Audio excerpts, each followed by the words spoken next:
Bullet মেরে হামলা করেছে। লোকটি বুলেট বলে সাউন্ড গ্রেনেড হামলা করেছে। আমার পায়ে একটা লেগেছে।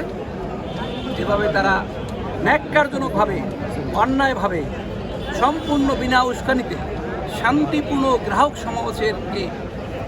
গ্রাহকদেরকে ছিন্ন বিচ্ছিন্ন করে দেওয়ার জন্য এই হামলা, বর্বরোচিত হামলা, যেটা নিন্দা জানাই, যেটা ধিক্কার জানাই।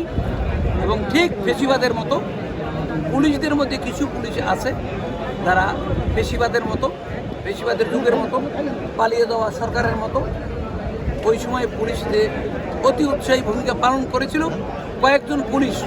আমরা জনগণ তাদেরকে চিহ্নিত করে রেখেছে। ওই ফেসিবাদের দোসর পুলিশেরাও তেমনিভাবে আগের মতো আমাদের গ্রাহকদের উপর হামলা চালিয়েছে। আমাদের অনেক প্রায় 100-র মতো ভাই এবং বোন আহত হয়েছে। তারা এখন কোথায় আছে? তারা হসপিটালে আছে। কেউকে চিকিৎসার পরে ছেড়ে দেওয়া হয়েছে, আর অনেকেই হসপিটালে এখন চিকিৎসা। আপনারা কতক্ষণ অবস্থান করবেন? যতক্ষণ পর্যন্ত আমাদের এই সুরাহা না হবে, দাবি আদায় না হবে, ততক্ষণ আমাদের আন্দোলন চলবে।